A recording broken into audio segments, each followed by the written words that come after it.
Iran is on the brink. The streets are out in open rebellion. The protests erupted across the country, spreading through 31 provinces and at least 110 cities. What started out on the 28th of December as an outcry by the shopkeepers in Tehran over a collapsing economy there has transformed into the most serious internal challenge that the country has faced in years. And the state appears to be losing control. A regime cornered by its citizens is now blaming US President Donald Trump for creating discord. The internet has been switched off. International telephone lines have been cut. Iran's authorities are trying to seal the country off from the world. But the anger on the streets is also boiling over.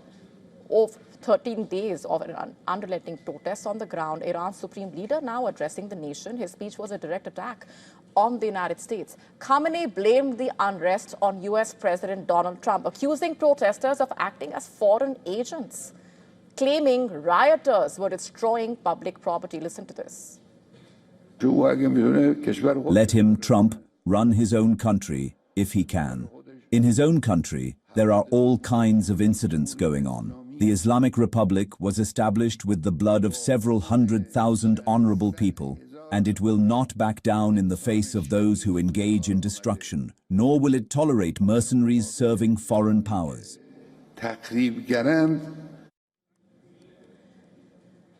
Not just that, Khamenei also accused Trump of having, quote-unquote, hands stained with the blood of Iranians. Referencing last year's 12-day Israel-Iran war, he even predicted Donald Trump's downfall, comparing him to the dynasty that was overthrown during Iran's 1979 Islamic Revolution. From Washington, Trump says he is watching events in Iran very closely. In an interview, Trump was asked the Iranian supreme leader may flee the country and then head to Russia. The US president claimed Khamenei is looking for a way out. And in Trump's words, he is looking to go someplace. Trump has also threatened severe action if the Iranian authorities begin killing protesters, warning that the United States would hit Iran very hard. On the ground, the unrest continues to build. Despite the regime's internet blackout, Iranians marched and chanted into Friday morning after a call for protest by the exiled crown prince.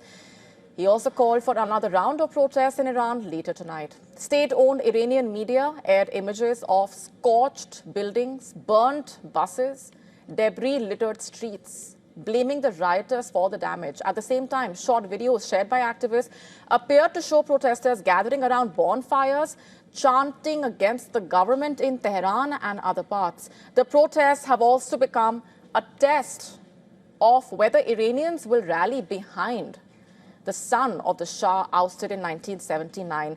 Some crowds have also chanted in support of the Shah, reflecting just how deep the anger really runs against the current government. In a social media video, he thanked protesters, renewing his call and asking protesters marching to join together to create larger crowds. My fellow countrymen, I am proud of all of you who took to the streets across the country on Thursday night. To all of you, I give you my thanks. I invite field leaders in the protests to try to get the crowds to join together so that the crowd grows even larger. And according to human rights activists, at least 45 people have been killed. More than 2,270 detained. Protesters have flooded major avenues in Tehran, including the Ayatollah Khamenei Boulevard there, with crowds and vehicles honking in support.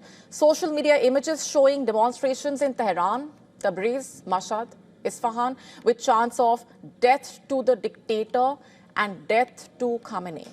In Isfahan, a building linked to Iran's state broadcaster was set on fire. Other visuals showing rioters clashing with the security forces, damaging public property in Mashhad. Iran may have cut the internet there, but the message from the streets is loud and clear and impossible to silence. To stay up to speed with the latest news, download the WION app and subscribe to our YouTube channel.